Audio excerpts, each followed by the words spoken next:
자, 다시 이제 지난 시간에 제가 그 베드로를 통해서 히브리파라고 하는 사람들이 어떤 문화적 제약을 갖고 있었는지 말씀드렸던 거 기억나실 거예요. 자, 그럼 다시 사도행전 6장으로 돌아가겠습니다. 사도행전 6장에 보면 헬라파 유대인과 히브리파 유대인이 있었다고 그랬죠. 헬라파라는 말은 헬라어를 하는 그런 말이에요. 히브리파라는 말은 히브리어를 하는 그런 말입니다. 자, 히브리파 사람들이라고 하는 말은 뭘 말하는 걸까요? 어떤 사람들을 말하는 걸까요? 우리가 지난 시간에 그 사도행전 2장을 봤어요. 2장 얘기 잠깐 했죠. 오순절날 여러 그 나라 사람들이 와 있었습니다. 그러니까 유대인들인데 다른 나라에 사는 사람들이 와 있었다는 겁니다. 이 사람들 앞에서 제자들이 성령이 충만해가지고 그 나라에서 온 유대인들이 알아들을 수 있는 지방 언어로 얘기했습니다. 그래서 여러 언어로, 다른 언어로 말했다. 이렇게 사도행전 2장이 말하고 있거든요. 그래서 이 사람들이 깜짝 놀란 거예요. 그리고 그 많은 사람들 중에 뭐 수천 명이 나도 이 공동체에 합류하겠다. 그렇게 해서 남게 됐습니다. 아마도 그 사람들 대부분이 헬라파였지 않나.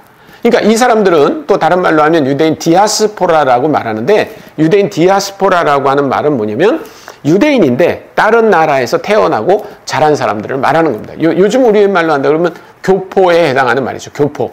여러분 한번 생각해 보시죠. 미국에 이민 가서 자기가 거기서 자녀를 낳았다. 그러면 그 사람들은 아마도 영어가 더 익숙할 겁니다. 이름도 영어식 이름을 가졌을 거예요. 그러니까 그런 사람들이 소위 헬라파입니다. 헬라파와 히브리파가 한 교회에서 같이 이제 신앙생활을 하는 거예요. 문제가 많이 있겠죠. 그래서 2절에 보니까, 1절에 보니까 헬라파 과부들이 구제에 빠졌다는 겁니다. 그때는 아마 교회가 이제 가난한 사람들에게 이렇게 먹을 거를 나눠주거나 아니면 돈을 줬던 것 같아요. 그랬는데 거기에 빠진 사람들이 좀 있었기 때문에 이 헬라파가 히브리파를 와서 원망했어요. 여러분, 성경에 나오는 단어 중에 굉장히 부정적인 단어들이 몇 개 있는데 그 중에 대표적인 단어가 원망했다라고 하는 단어입니다. 이 단어는 굉장히 안 좋은 그런 의미를 갖고 있어요. 네. 그냥 단순히 불평하고 이런 정도가 아닙니다. 원망했다고 하는 말은 아주 하나님이 싫어하는. 네. 그래서 출애굽했을 때 이스라엘 백성들이 하나님을 원망했다, 모세를 원망했다라고 할 때 그것은 아주 굉장히 좋지 않은 행동으로 평가하는 그런 단어입니다. 그것도 무슨 어마어마한 사건이 아니었습니다. 그냥 단순히 구제에 빠졌다는 것 때문에 와서 원망했기 때문에 아마도 히브리파들 입장에서는 굉장히 서운했을지 몰라요. 여러분, 그 헬라파라고 하는 말, 히브리파라고 하는 말을 제가 헬라어를 할 줄 아는, 히브리어를 할 줄 아는 이라고 말했기 때문에 여러분들이 그런 정도로 이해하시면 조금 이 본문을 이해하시는데 아마 한계가 있으실 것 같아요. 자, 히브리파라고 하는 말은 이런 말입니다. 처음부터 갈릴리에서 예수님을 따라왔던 사람들이에요.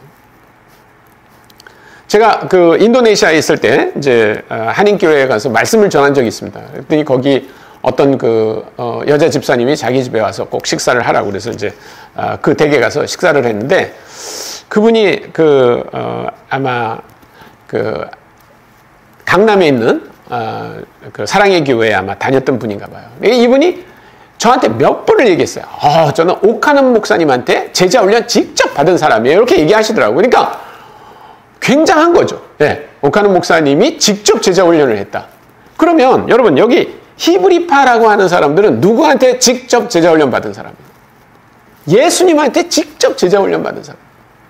여러분 만약에 오카는 목사님이 여기 계시고 예수님이 여기 계신데 두 분이 각각 제자 훈련반 클래스를 개설한다 그러면 여러분 어떤 반에 가시겠어요? 오카는 목사님 반에 가시겠어요? 아니면 예수님이 하는 제자 훈련반에 가시겠어요? 네, 뭐 물어보면 많아지죠. 다 예수님 제자 훈련반. 그러니까 이 히브리파라고 할 때 이 히브리파는 보통 사람들이 아니에요, 사실은요. 헬라파는 예수님을 본 적도 없는 사람들이에요. 이 사람들은 예수님을 승천하시고 그 다음에 그 오순절 성령님이 강림하시고 제자들이 성령이 충만해서 방언하고 그렇게 해서 들어온 사람들이에요. 그러면 아마 히브리파들은 이렇게 말했을지도 몰라요. 아니 어디서 굴러온 돌들이 박힌 돌을 빼려고 그래. 그랬을지도 몰라요. 그런데 참 놀라운 게 이 성령 충만한 사람들이 이런 거구나를 알 수 있는 게 2절입니다. 2절. 12사도가 모든 제자를 불러 이르되 우리가 하나님의 말씀을 제쳐놓고 접대를 일삼는 것이 마땅하지 아니하니 형제들아 너희 가운데 성령과 지혜가 충만하여 칭찬받는 사람 7을 택하라. 우리가 이 일을 그들에게 맡기고 우리는 오로지 기도하는 일과 말씀 사역에 힘쓰리라 하니. 예. 히브리파들이 뭐라고 얘기했습니까? 우리는 뒤로 물러나겠다. 그런 얘기예요. 여기 접대라는 말이 잘못하면 무슨 손님 접대하고 음식 대접하고 이러는 걸로 알지만 원래 본문의 그 의미, 원전에 있는 헬라어로 되어 있는 원전의 의미는 테이블을 섬겼다. 그런 말이에요. 테이블.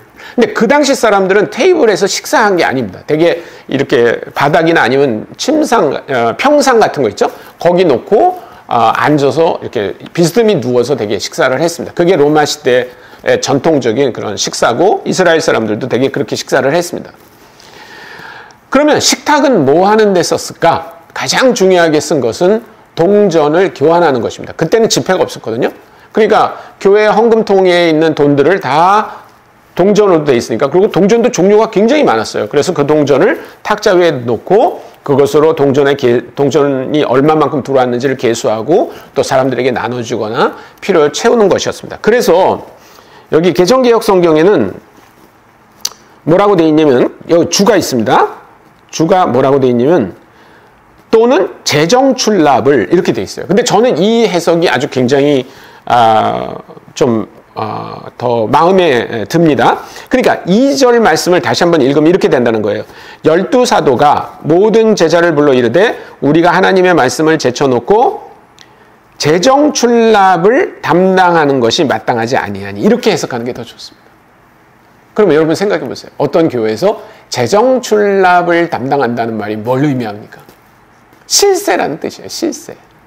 그렇지 않습니까? 그런데 그것을 다 넘겨줬다는 거예요. 그 얘기는 뭐냐면 리더십을 다 넘겨줬다는 얘기입니다. 그리고 누구를 뽑으라고 그랬어요? 7명을 뽑으라고 그랬는데 그 7명의 이름이 스데반, 빌립, 브로고로, 니가노르, 디몬, 바메나, 그리고 니콜라예요. 근데 지금 우리가 이렇게 읽으니까 느낌이 안 오는데 이 이름들이 다 어떻게 돼 있냐면 헬라식 이름이라는 거예요. 네. 그 당시 로마 제국이 통치하고 있었고 또 그 전에 한 300년 정도를 그 그리스 문화가 다 이렇게 석권하고 있었기 때문에 그 당시 많은 사람들은 유대식 이름과 헬라식 이름을 갖고 있었어요. 많이 있습니다. 예를 들면 우리가 이제 종종 헷갈리는 게 뭐냐면, 예를 들면 바나바는 헬라식 이름입니다. 바르나바스라고 하는 헬라식 이름을 우리식으로 바나바라고 적었는데, 원래 집에서 불리는 유대인 가족들이 그 바나바를 부를 때는 누구라고 불렀냐면 요셉이라고 불렀어요. 요셉은 헬라식 이름이 아닙니다. 그거는 히브리식 이름이에요. 네. 그 다음에 또 예를 들면 요한, 마르쿠스 있습니다. 마가복음을 쓴 마가는 원래 헬라식 이름이 마르쿠스예요. 마르쿠스. 그건 헬라식 이름이에요. 그런데 원래 그 마르쿠스가 집안에서는 요한이라고 불렸습니다. 요한. 그래서 성경에 보면 마가라 불리우는 요한이 시중 들더라, 이런 말이 나오잖아요. 그러니까 언제나 그 두 가지 이름을 보시면서 이 사람들이 그 두 가지 이름을 갖고 있구나라고 하는 것을 볼 수 있어요. 그렇지만 예를 들면 예수님의 제자들 중에는 그냥 그 히브리식 이름만 갖고 있는 사람들 많이 있었습니다. 원래 베드로의 진짜 이름은 뭐였습니까? 시몬이에요. 시몬은 헬라식 이름이 아닙니다. 히브리식 이름이에요. 근데 여기 나오는 사람들은 그런 히브리식 이름을 갖고 있지 않고 전부 헬라식 이름을 지금 갖고 있는 거예요. 그러니까 사도들이 그 문제를 해결할 때 헬라 사람들을 리더로 다시 뽑았다는 겁니다. 그리고 재정출납에 관한 리더십을 이양했는데 그것만이 아니었어요.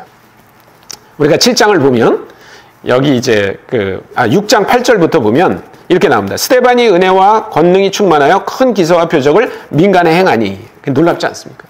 여기 베드로나 요한이나 안드레나 야고보나 이런 사람이 등장하는 게 아니라 이제 그 리더들로 딱 세워진 헬라파들이 전면에 나서서 예수 그리스도를 증언하고 다른 사람들에게 복음을 전하는 일을 과감하게 하는 겁니다. 그리고 7장 맨 끝에 어떻게 됐어요? 그 스데반이 순교당하는 일이 나옵니다. 아직 예수님의 12 제자들도 순교당하지 않았을 때예요. 이때. 근데 그런 사람들이 순교당한 게 아니라 이 헬라파들이 이제 순교를 당하게 됩니다. 근데 그거보다 더 중요한 게 뭐냐면 8장입니다. 사울은 그가 죽임당함을 마땅히 여기더라. 그가 스데반입니다. 그날에 스데반이 죽던 날에 예루살렘에 있는 교회에 큰 박해가 있어 사도 외에는 다 유대와 사마리아 모든 땅으로 흩어지니라. 보십시오. 여기 사도들은 가지 않았죠. 그러니까 이 얘기를 우리 다시 6장으로 돌아가서 본다 그러면 히브리파들은 가지 않았다는 거예요. 왜요? 아주 중요한 이유가 있습니다. 그 사람들이 무슨 뭐 예루살렘 교회를 지키기 위해서라기보다는 타문화적으로 준비된 사람들을 하나님이 준비시키셨다는 거예요. 그 사람들이 누구예요? 주로 헬라파죠. 4절입니다. 8장 4절. 그 흩어진 사람들이 두루 다니며 복음의 말씀을 전할세. 자, 이제 이 사람들은 예루살렘으로부터 시작해서 유대와 사마리아와 다른 지역으로 가게 되는데 그 모든 지역을 다닌 사람들은 누구예요? 헬라어를 잘 할 줄 아는 헬라파들이 가게 되었다는 겁니다. 자, 이렇게 해서 여러분 제가 6장을 굉장히 강조해서 말씀드리는 이유가 뭐냐면 사도행전을 만약에 선교적으로 읽으려면 다른 말로 해서 이제 유대인들이 헬라인들에게 가서 복음을 전하는 데 있어서 하나님이 뭐를 준비시켜 주셨는가를 볼 필요가 있다는 것입니다. 네, 오늘 여기까지 하겠습니다.